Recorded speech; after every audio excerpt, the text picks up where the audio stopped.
ओम शांति। आज है 12 जून 2022 के अव्यक्त महावाक्य। रिवाइज है 3 अप्रैल 1991। मुरली का टाइटल है सर्व हदों से निकल बेहद के वैरागी बन। सर्व हदों से निकल बेहद के वैरागी बन। आज कल्प बाद फिर से मिलन मनाने सभी बच्चे अपने साकारी स्वीट होम मधुबन में पहुंच गए हैं। तो साकारी वतन का स्वीट होम मधुबन ही है। वैसे तो आत्माओं का स्वीट होम परम धाम, लेकिन साकारी वतन बाबा कहते हैं हमारा मधुबन है। तो जहाँ बाप और बच्चों का रूहानी मेला लगता है, मिलन मेला होता है। मेला माना जहाँ बहुत सारे लोग मिलते। तो बाबा कहते ये रूहानी मेला है। जिन आत्माओं ने अपने को पहचान लिया, बाबा को पहचान लिया, तो उन्हों का ये रूहानी मिलन मेला होता है। तो सभी बच्चे मिलन मेले में आए हुए हो। तो यह बाप और बच्चों का मिलन मेला सिर्फ इस संगम युग पर और मधुबन में ही होता है। इसलिए सभी भाग कर मधुबन में पहुंचे हो। मधुबन बाप दादा का साकार रूप में भी मिलन कराता और साथ साथ सहज याद द्वारा अव्यक्त मिलन भी कराता है। साकार में भी मिलते हैं सभी से, और अव्यक्त बाप दादा भी आते हैं तो अव्यक्त मिलन भी होता है। तो बाबा कहते हैं कि साथ साथ सहज याद द्वारा अव्यक्त मिलन भी कराता है ना। याद के द्वारा ही अव्यक्त मिलन होगा ना। जितनी याद पक्की होगी, अच्छी होगी, उतना हम अव्यक्त में बाबा से मिल सकते हैं। क्योंकि मधुबन धरनी को रूहानी मिलन की साकार रूप में मिलन की अनुभूति का वरदान मिला हुआ है। अब कहते हैं जो घर बैठे अनुभव नहीं होता वो साकार भूमि, बाबा कहते हैं बाबा के वरदानी भूमि में, रूहानी मिलन की भूमि में अनुभूति का वरदान मिला हुआ है। और वरदानी धरनी होने के कारण मिलन का अनुभव सहज करते हो। और कोई भी स्थान पर ज्ञान सागर और ज्ञान नदियों का मिलन मेला नहीं होता। सुना? और कोई भी स्थान पर ज्ञान सागर और ज्ञान नदियों का मिलन मेला नहीं होता। सागर और नदियों के मिलन मेले का यह एक ही स्थान है जहाँ पर ज्ञान सागर शिव बाबा और हम सब ज्ञान नदियाँ आपस में मिलते हैं। तो ऐसे महान वरदानी धरनी पर आए हो, ऐसे समझते हो। तो तपस्या वर्ष में विशेष इस कल्प में पहली बार मिलने वाले बच्चों को गोल्डन चांस मिला है। कितने लकी हो। तपस्या के आदि में ही नए बच्चों को एक्स्ट्रा बल मिला है। तो आदि में ही यह एक्स्ट्रा बल आगे के लिए, आगे बढ़ने में सहयोगी बनेगा। इसलिए नए बच्चों को ड्रामा ने भी आगे बढ़ने का सहयोग दिया है। इसलिए यह उलहना नहीं दे सकेंगे कि हम तो पीछे आए हैं। बाबा का ड्रामा भी सहयोगी बनता, सबको आगे बढ़ाता। तो तपस्या वर्ष को भी वरदान मिला हुआ है। तपस्या वर्ष में वरदानी भूमि पर आने का अधिकार मिला है, चांस मिला है, तो यह एक्स्ट्रा भाग्य कम नहीं है ना। जिसमें मधुबन जाने का चांस मिले, बाबा कहते एक्स्ट्रा भाग्य। तो यह वर्ष का, मधुबन धरनी का और अपने पुरुषार्थ का, तीनों वरदान विशेष आप नए बच्चों को मिले हुए हैं। बाबा ने कहा नए वर्ष का, इस तपस्या वर्ष का, मधुबन धरनी का और अपने पुरुषार्थ का, ये तीनों वरदान विशेष आप नए बच्चों को मिले हुए हैं, जो तपस्या वर्ष में बाबा के घर जाने का मौका मिला और पुरुषार्थ करने का मौका मिला, है ना। तो बाबा कहते ये बहुत बड़ा भाग्य है। तो कितने लकी हुए। इतने अविनाशी भाग्य का नशा साथ में रखना, सिर्फ यहाँ तक नशा न रहे, मधुबन घर में पहुंच गए, वहां नशा हो, फिर घर आए तो भूल गए। बाबा कहते नहीं, सिर्फ यहाँ तक नशा न रहे, लेकिन अविनाशी बाप है, अविनाशी आप श्रेष्ठ आत्माएं हो, तो भाग्य भी अविनाशी है। तो अविनाशी भाग्य को अविनाशी रखना, तो ये सिर्फ सहज अटेंशन देने की बात है, टेंशन वाला अटेंशन नहीं।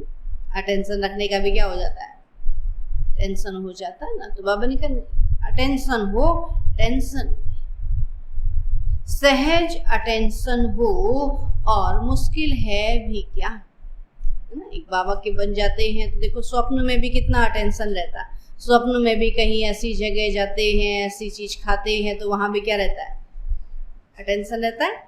अभी अनुभव किया ना सबने, पहले से जब व्रत लेते थे उस दिन भूल जाते थे, कुछ भी खा लेते थे, है ना। और व्रत के दूसरे दिन को भी याद रहता था कहीं व्रत तो नहीं है, मैं खा रही हूँ। जब गलती कर लेते हैं तो अटेंशन रहता है ना। तो ऐसे बाबा कहते हैं हमारा सहज अटेंशन हो, टेंशन वाला अटेंशन नहीं।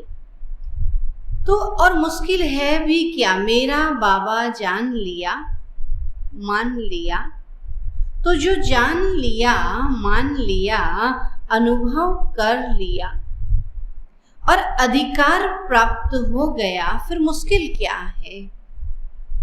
सिर्फ एक ही मेरा बाबा, यह अनुभव होता है,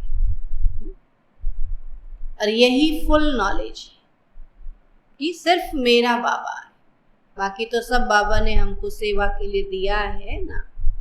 तो सिर्फ एक ही मेरा बाबा है, ये अनुभव होता रहे।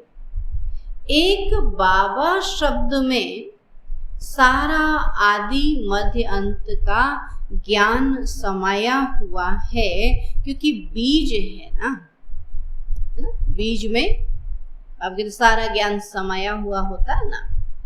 तब बाबा कहते हैं तो बीज में सारा आदि मध्य अंत का ज्ञान समाया हुआ है, और बीज में तो सारा झाड़ समाया हुआ होता है ना।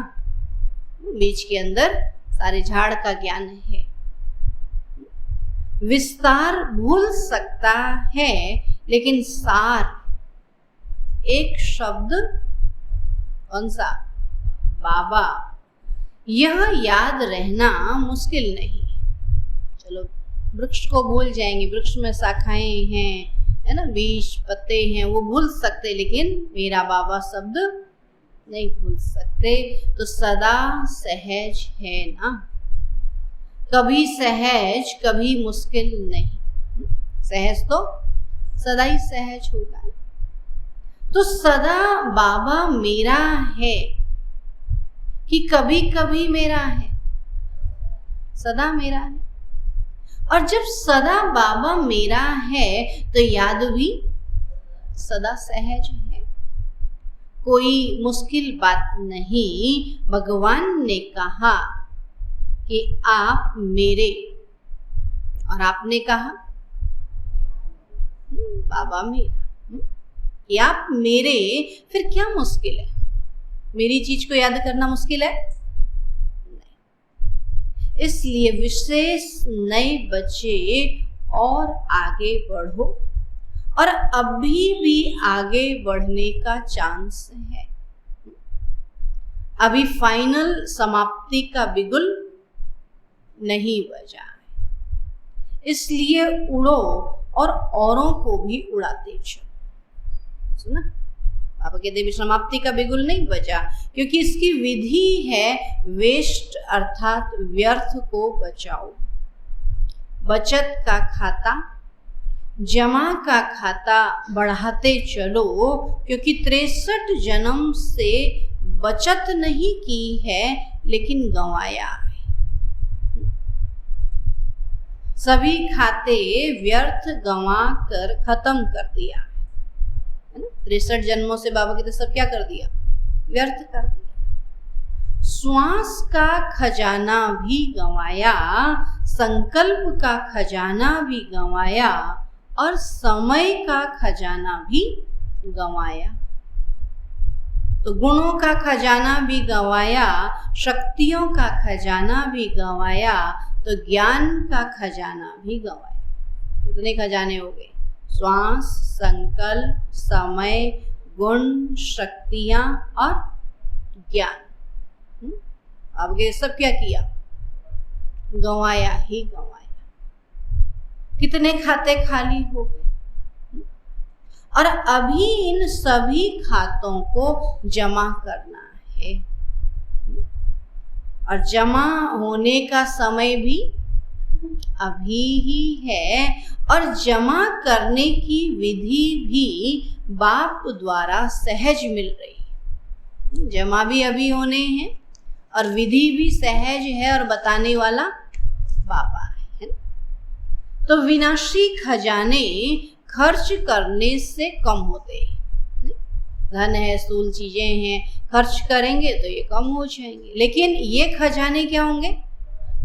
खर्च करने से बढ़ेंगे। तो वो स्थूल खजाने खर्च करने से कम होते हैं, खुटते हैं, और यह सब खजाने जितना स्वयं के प्रति और औरों के प्रति शुभ वृत्ति से कार्य में लगाएंगे, उतना जमा होता जाएगा, बढ़ता जाएगा। तो यहाँ खजानों को कार्य में लगाना। सुना? श्वास को, समय को, खुशी को, गुणों को, चाहे अपने प्रति लगाओ चाहे दूसरों के प्रति लगाओ, तो बाबा के दिन को खर्च करेंगे तो बढ़ेगा। तो यह जमा की विधि है। वहां रखना जमा करने की विधि, और यहाँ लगाना जमा करने की विधि। देखो कितना अंतर है। दुनिया में उसको बैंक में रख देंगे, अलमारी में रखेंगे तो जमा होगा, लेकिन बाबा के कार्य में जितना लगा देंगे तो उतना जमा होगा। तो वहां रखना जमा करने की विधि है, और यहाँ लगाना जमा करने की विधि है। फर्क है।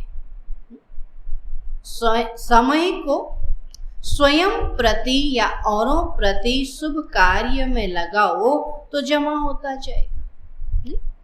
अभी समय देखो, उठते हैं 4 बजे, कितना अच्छा जमा होता है। 4 बजे से उठ रहे हैं, बाबा को याद करे तो सारा दिन बाबा की याद है, और जिस दिन सोते रह गए फिर सोते ही रह जाते, फिर सारा दिन बाबा को याद भी नहीं करते, है ना। तब बाबा ने कहा कि समय को स्वयं प्रति या औरों प्रति शुभ कार्य में लगाओ तो जमा होता जाएगा, और ज्ञान को कार्य में लगाओ। मुरली पढ़ते हैं, सुनते हैं, है ना। जब खुद पढ़ते हैं तो औरों को भी सुनाते हैं, तो अपने लिए भी पुरुषार्थ हो रहा है, तो औरों को भी सुना रहे हैं, तो भी तो जमा हो रहा है ना। और जितना ज्ञान सुनाते हैं तो ज्ञान बढ़ता है। ज्ञान धन ऐसा है, जब उसको सुनाना छोड़ देते हैं तो वो क्या होता है? भूल जाते हैं। और ज्ञान को जितना सुनाते हैं उतने नए नए पॉइंट्स मिलते हैं।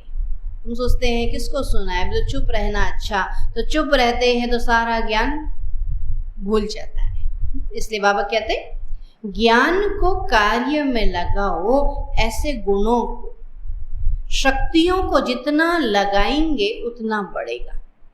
गुण है, कोई गुण आपके अंदर विशेषता है, कोई कार्य करना आपको आता है, उस कार्य को करते रहेंगे तो उसमें और क्या होगा, और परफेक्शन आएगी, और अच्छा वो आता जाएगा, निखरता जाएगा। और जैसे करना छोड़ेंगे तो करना ही भूल जाएंगे, है ना। ऐसे बाबा कहते हैं शक्तियों के लिए भी क्या करते हैं, एक्सरसाइज सिखाते हैं ना। पहलवान क्या करता, खाली बैठता है, एक्सरसाइज में लगा रहता, और जितना एक्सरसाइज करेगा, वजन उठाएगा, उतनी उसकी शक्ति बढ़ती जाएगी। लेकिन हम क्या समझते हैं, हम कमजोर हैं, थक गए, कैसे करें, छोड़ देते हैं, तो फिर क्या होती है, कमजोरी आ जाती है। तो बाबा ने कहा इन गुणों को, शक्तियों को जितना लगाएंगे उतना बढ़ेगा। यह नहीं सोचना जैसे वह लॉकर में रख देते हैं और समझते हैं बहुत जमा है, ऐसे आप भी सोचो कि मेरे बुद्धि में ज्ञान बहुत है, गुण भी मेरे में बहुत है, शक्तियां भी बहुत हैं, तो लॉकअप करके नहीं रखो, बल्कि यूज करो। नहीं, आज कंप्यूटर चलाना, मोबाइल चलाना, या जो भी चीज़ें हमको आती हैं, अगर हम कुछ समय वो चीज़ यूज़ नहीं करते हैं तो क्या होता है, भूल जाते हैं। तो पहले से अचार बनाना, सब्जियां बनाना, जैम सीखते थे, अभी क्या करते, सब भूल गए ना। तो जो कार्य करना हम छोड़ते हैं वो सब क्या होता है, भूल जाता है। इसलिए बाबा क्या कह रहे हैं कि यहाँ कार्य में लाना, यूज करना, उससे हमारी शक्तियाँ, उससे हमारे गुण, विशेषताएं, समय सब क्या हो रहा है, बढ़ रहा है। तो ऐसे नहीं सोचो कि बुद्धि में ज्ञान बहुत है, गुण भी मेरे में बहुत हैं, शक्तियाँ भी बहुत हैं, लॉकअप करके नहीं रखो, यूज करो। समझा। जमा करने की विधि क्या है, आप घर से बाहर निकलते, दो लोगों को भी ज्ञान सुनाते तो आपका ज्ञान तो बढ़ ही जाता, उसको समझ आए या भले ना आए, लेकिन आपने सुनाया तो आपका तो क्या हो गया, जमा हो गया ना। खेत में बीज बो दिया, उतना नहीं भी जमा, 1-2 बीज तो जमेंगे कि नहीं जमेंगे, अब बोया ही नहीं तो कहाँ से बढ़ेगा। अब बाबा कहते हैं कि जमा करने की विधि क्या है, कार्य में लगाना, स्वयं प्रति भी यूज करो, नहीं तो लूज हो जाएंगे। औरों को सुनाते हैं तो खुद भी तो प्रैक्टिकल करो, अगर खुद नहीं करते हैं तो फिर धीरे धीरे क्या होते हैं, ढीले हो जाते हैं, नियम धारणाओं में कच्चे हो जाते हैं। तो समझा जमा करने की विधि क्या है। कई बच्चे कहते हैं कि सर्व खजाने मेरे अंदर बहुत समाये हुए, लेकिन समाये हुए की निशानी क्या है, समाये हुए हैं अर्थात जमा है, तो उसकी निशानी है कि स्व प्रति और औरों के प्रति समय पर काम में आए। होता है ना, जो विशेषता आपके अंदर होती है और आपको कहीं वो कमी दिखती है तो आप उसको किए बिना रह नहीं सकते। रह सकते हैं? आप रास्ते से जा रहे हैं और किसी का कोई काम अटक गया और आपको वो आता है तो क्या करेंगे, करेंगे ना, बताएंगे ना उसको, है? तो बाबा कहते हैं अगर हमारे को आता है और हम किसी को बता नहीं रहे हैं और हम कर नहीं रहे हैं तो फिर धीरे धीरे क्या हो जाएगा, भूल जाएंगे। अब बाबा कहते हैं कि काम में आए ही नहीं और कहे बहुत जमा है, बहुत जमा है, तो इसको यथार्थ जमा की विधि नहीं कहेंगे। इसलिए अगर यथार्थ विधि नहीं होगी तो समय पर संपूर्णता की सिद्धि नहीं मिलेगी, धोखा मिल जाएगा, सिद्धि नहीं मिलेगी। तो गुणों को, शक्तियों को कार्य में लगाओ तो बढ़ते जाएंगे। ना, आपका जो गुण है, आपकी जो शक्ति है, उसको कार्य में लगाओ। तो बचत की विधि, जमा करने की विधि को अपनाओ। आप कहते बचत की विधि और जमा की विधि, है ना? फिर व्यर्थ का खाता स्वतः ही परिवर्तन हो सफल हो जाएगा। जैसे भक्ति मार्ग में यह नियम है कि जितना भी आपके पास स्थूल धन है तो उसके लिए कहते हैं दान करो, सफल करो तो बढ़ता जाएगा। सफल करने के लिए कितना उमंग उत्साह बढ़ाते हैं, भक्ति में भी उमंग उत्साह बढ़ाते हैं। तो आप भी तपस्या वर्ष में सिर्फ यह नहीं चेक करो कि व्यर्थ कितना गंवाया, क्या चेक करो, सफल कितना किया, व्यर्थ कितना गंवाया नहीं। ये नहीं चेक करो कि व्यर्थ कितना गंवाया, व्यर्थ गंवाया वो अलग बात है, लेकिन यह चेक करो कि सफल कितना किया। मेरे पास जो भी है उससे मैंने कहाँ यूज किया, उससे मुझे कितना फायदा हुआ, बाबा को कितना फायदा हुआ, उसको कहाँ सफल किया। जो सारे खजाने सुनाए गुण भी हैं बाबा की देन, हमारे अंदर थे या बाबा ने दिए।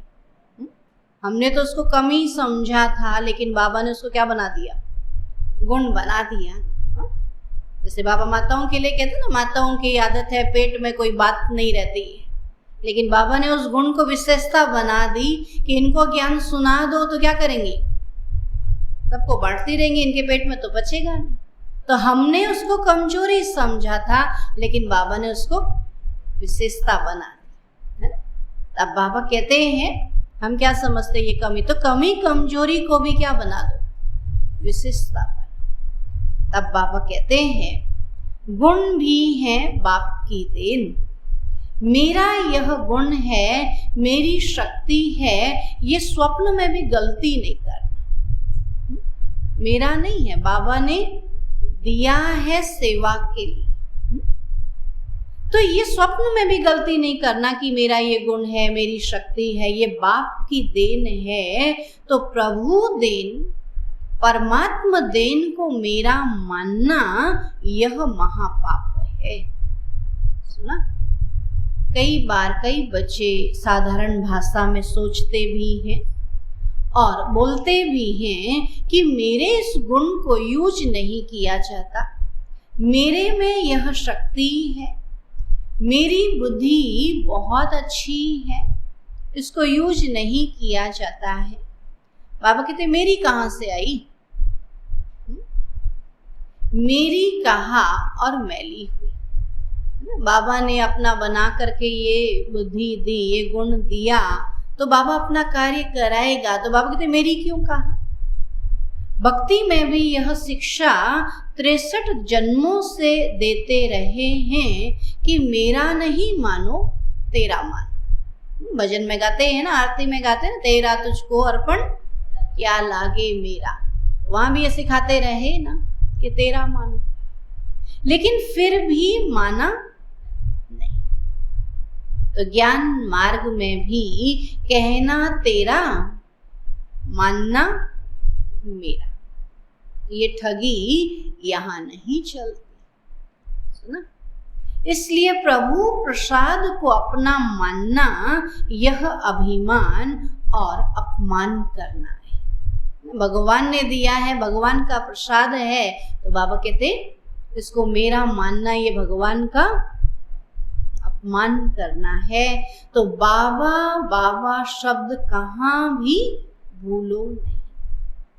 बाबा ने शक्ति दी है, बाबा ने बुद्धि दी है, बाबा का कार्य है, बाबा का सेंटर है, बाबा की सब चीजें।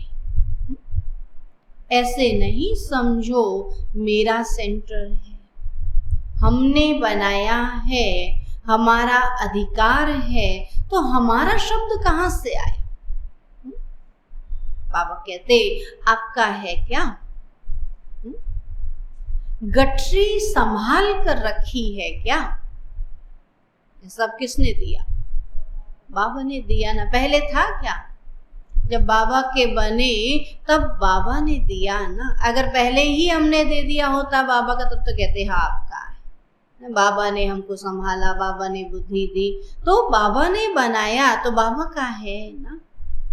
कई बच्चे ऐसा नशा दिखाते हैं कि हमने सेंटर का मकान बनाया है तो हमारा अधिकार है। कहेंगे हमारा अधिकार, हम जैसे चाहे बैठे, जैसे चाहे रहें, लेकिन बाबा कहते हमारा अधिकार है, बाबा का अधिकार है। बाबा ने भाग्य दिया कि हमको ऐसा मौका दिया, सेवा का मौका दिया। बाबा तो किसी का भी भाग्य बना सकता है ना। अब बाबा कहते हैं कि हमने सेंटर का मकान बनाया है तो हमारा अधिकार है, लेकिन बनाया किसका सेंटर? बाबा का ना।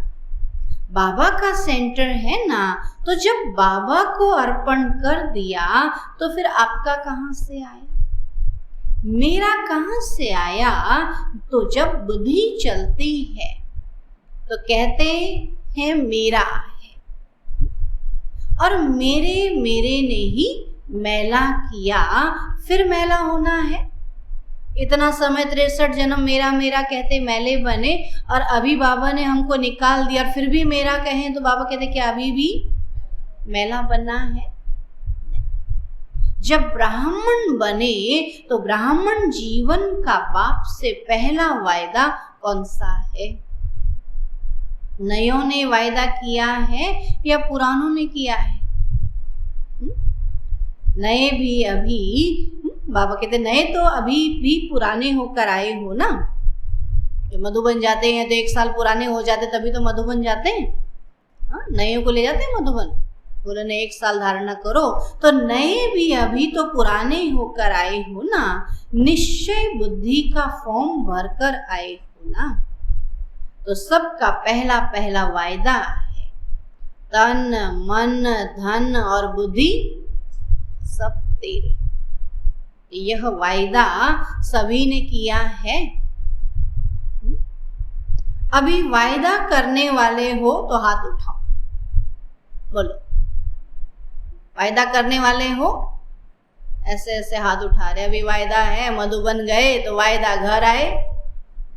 हाँ ऐसे होता है ना। बोला कहाँ गए? तो मधुबन जाने का सीजन होता है। तो कई लोग बोलते हैं कहाँ से आ रहे हैं, ये कहाँ से? मैंने कहा ये मधुबन जाने के लिए आ रहे हैं। पता तो चलता है ना। उस दिन खूब बाबा के बच्चे बढ़ जाते हैं, और जैसे मधुबन से आए सब गायब।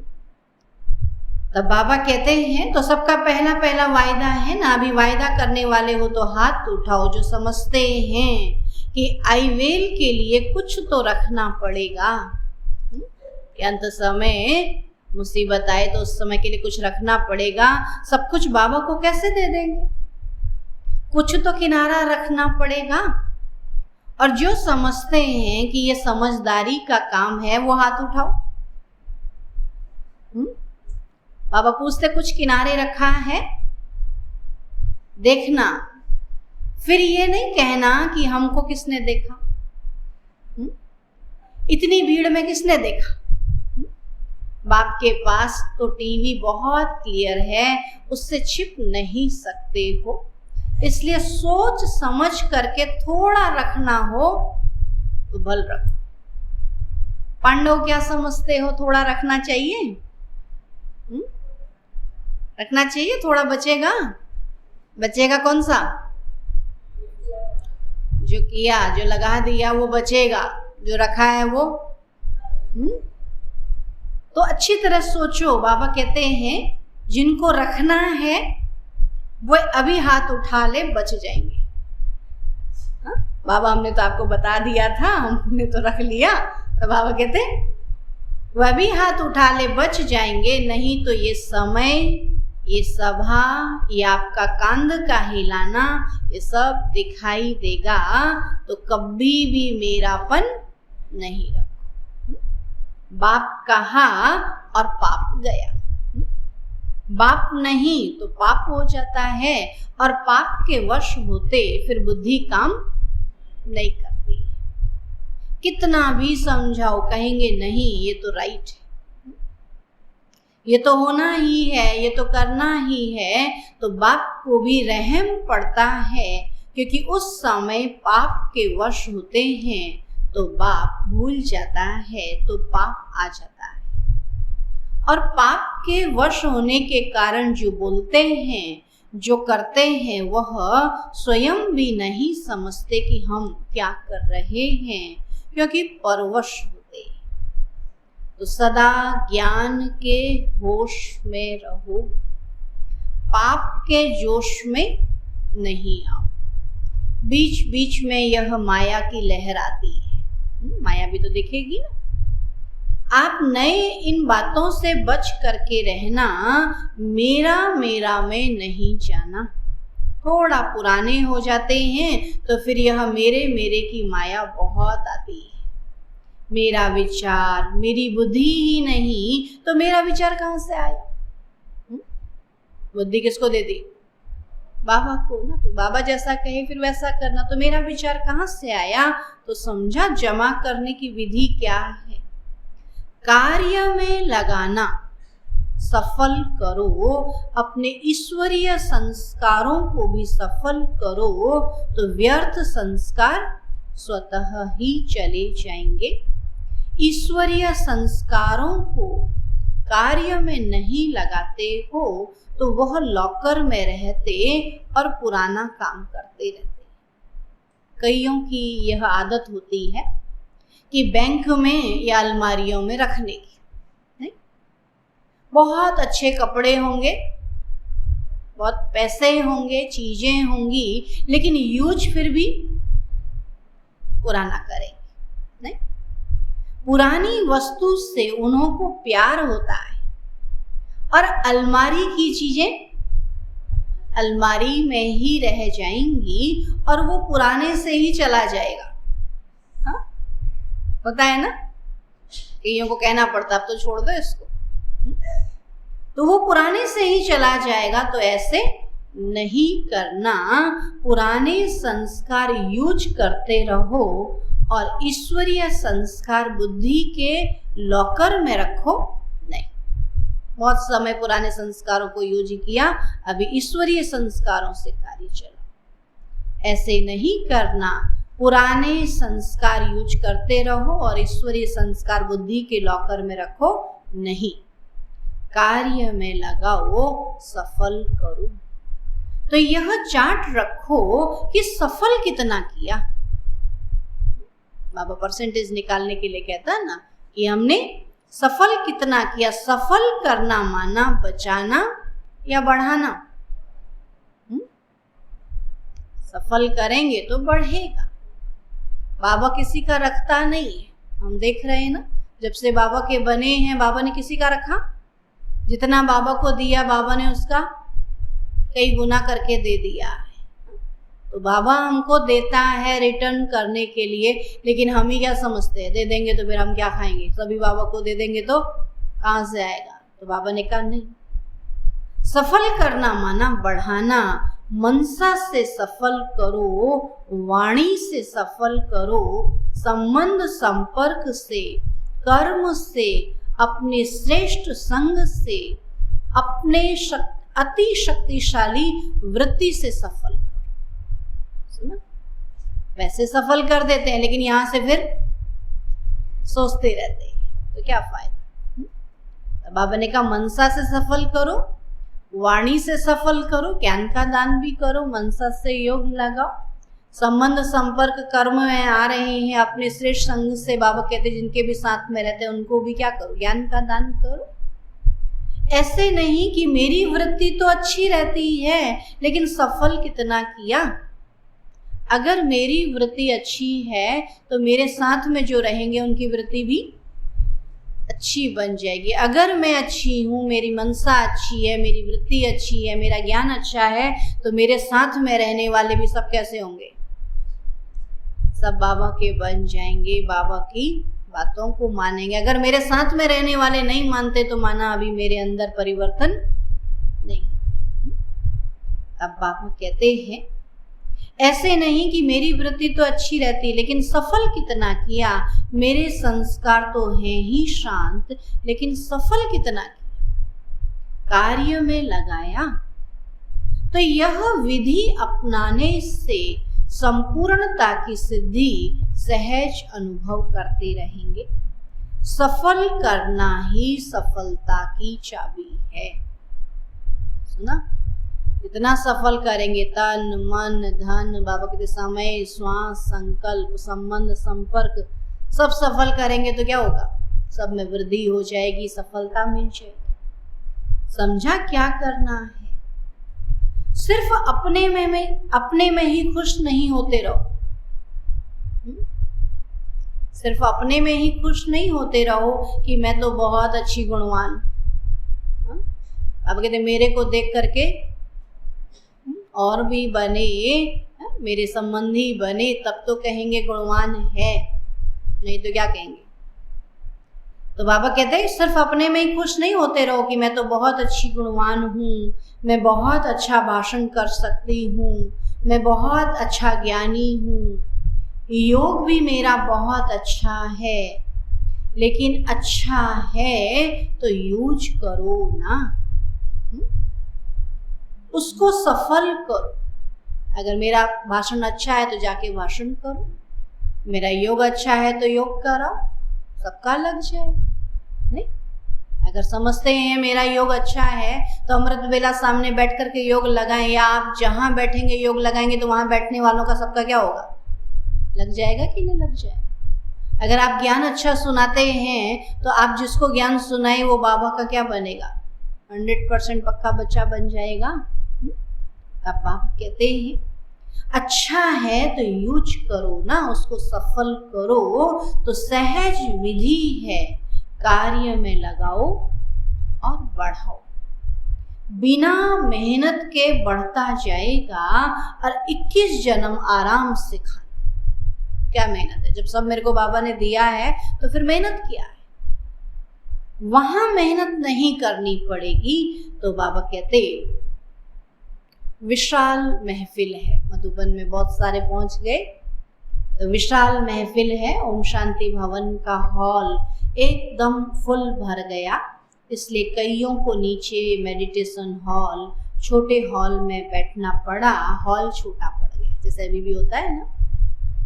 तो शास्त्रों में यह आपका जो यादगार है उसमें भी गायन है कि पहले गिलास में पानी डाला, फिर उससे घड़े में डाला, फिर घड़े से तालाब में डाला और तालाब से नदी में डाला, तो आखिरी कहाँ गया? सागर। मिलना तो सबको कहाँ है? सागर है। तो पहले थोड़े लोगों को सुनाया तो बाबा ने गिलास में डाला, और ज़्यादा लोगों को सुनाया तो घड़े में, फिर और ज़्यादा तालाब, और बड़ा तो नदी, और बड़ा तो अब सबको समाना है सागर में। तो यह महफिल पहले हिस्ट्री हॉल में लगी, फिर मेडिटेशन हॉल में लगी, अभी ओम शांति भवन में लग रही है, अब फिर कहाँ लगेगी? लेकिन इसका मतलब यह नहीं कि साकार मिलन के बिना अव्यक्त मिलन नहीं मना सकते हो। अव्यक्त मिलन मनाने का अभ्यास समय प्रमाण बढ़ना ही है और बढ़ाना ही है। आज देखो अपने अपने घर में बैठे मिलन मना रहे, नहीं ऑनलाइन मिलन मनाते हैं, और क्योंकि इतने सारे तो मधुबन पहुंच नहीं सकते हैं। अभी तो क्या होगा, नारा लगाते थे ना सारा विश्व हमारा, तो अभी तो हो ही गया ना, घर घर बाबा का हो गया कि नहीं? जितने घर में बाबा के बच्चे हैं वो सब किसका हो गया? बाबा का। तो ये तो दादियों ने रहम दिल होकर आप सबके ऊपर विशेष रहम किया है, नयों के ऊपर, लेकिन अव्यक्त अनुभव को बढ़ाना यही समय पर कार्य में आएगा। देखो नए नए बच्चों के लिए ही बाप दादा विशेष यह साकार में मिलन का पाठ अब तक बजा रहे हैं, लेकिन यह भी कब तक?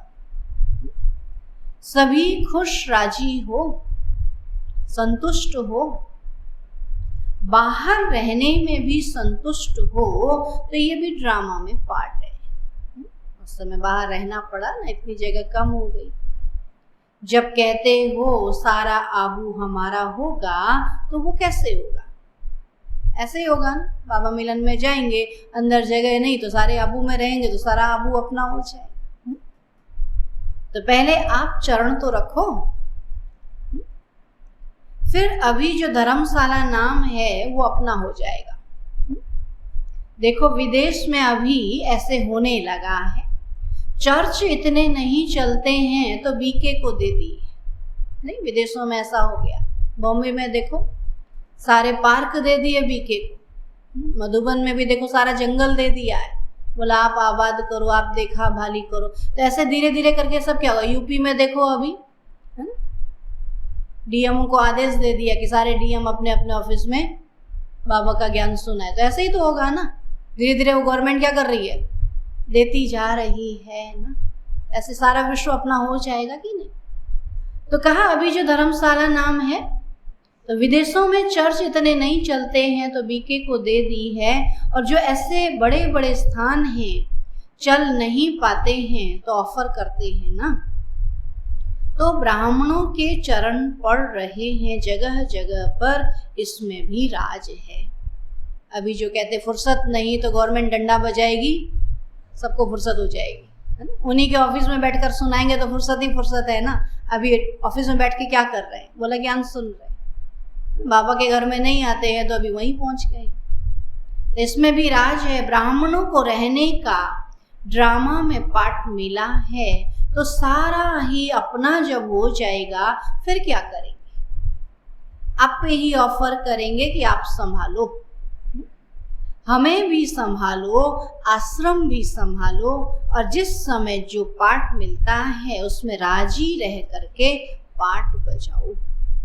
अच्छा, चारों ओर के सर्व मिलन मनाने के, ज्ञान रतन धारण करने के चात्रक आत्माओं को आकार रूप में या साकार रूप में मिलन मनाने वाली श्रेष्ठ आत्माओं को, सदा सर्व खजानों को सफल कर सफलता स्वरूप बनने वाली आत्माओं को, सदा मेरा बाबा और कोई हद का मेरापन अंश मात्र भी न रखने वाले ऐसे बेहद के वैरागी आत्माओं को, सदा हर समय विधि द्वारा संपूर्णता की सिद्धि प्राप्त करने वाले बच्चों को बाप दादा का याद प्यार और नमस्ते।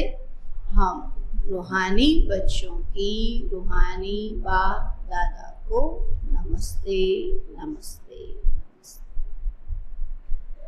दादियों से बाबा बोले सदैव कोई नई सीन होनी चाहिए ना।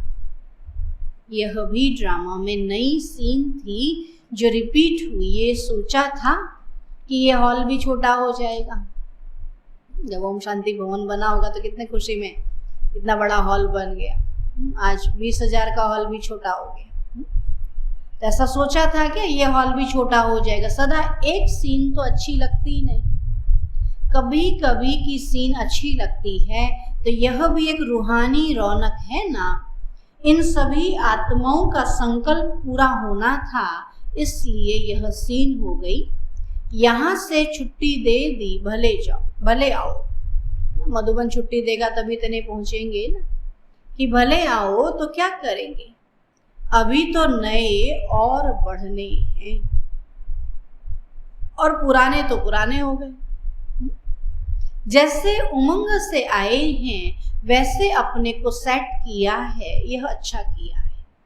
मधुबन उमंग उत्साह से जाते हैं और जगह नहीं मिली तो उदास हो जाते हैं ना, लेकिन जहां जैसे मिला वैसे ही सेट हो गए, संतुष्ट हो गए तो बहुत अच्छी बात है। विशाल तो होना ही है, कम तो होना है ही नहीं। दिनों दिन क्या होना है, बढ़ना ही बढ़ना है। जब विश्व कल्याणकारी का टाइटल है तो विश्व के आगे यह तो कुछ भी नहीं है।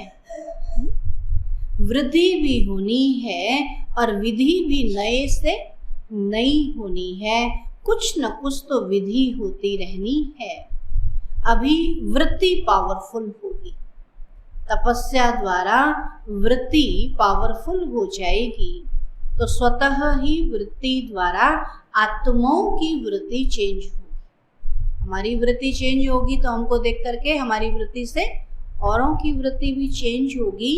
अच्छा, आप सब सेवा करते थकते तो नहीं हो ना, मौज में आ रहे हो, मौज ही मौज है। अच्छा, आज का वरदान है श्रेष्ठ कर्म द्वारा,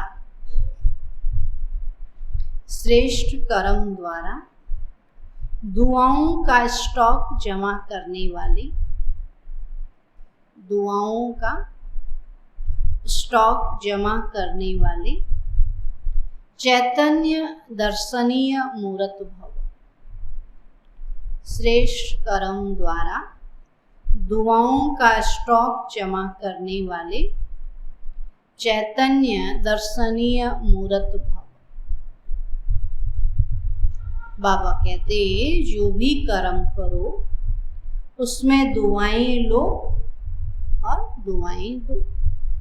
श्रेष्ठ कर्म करने से सबकी दुआएं स्वतः मिलती हैं। सबके मुख से निकलता है कि यह तो बहुत अच्छे हैं, वाह। उनके कर्म ही यादगार बन जाते हैं।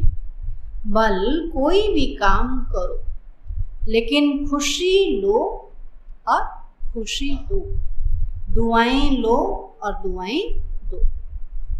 जब अभी संगम पर दुआएं लेंगे और देंगे तब आपके जड़ चित्रों द्वारा भी दुआ मिलती रहेगी और वर्तमान में भी चैतन्य दर्शनीय मूर्त बन जाएंगे।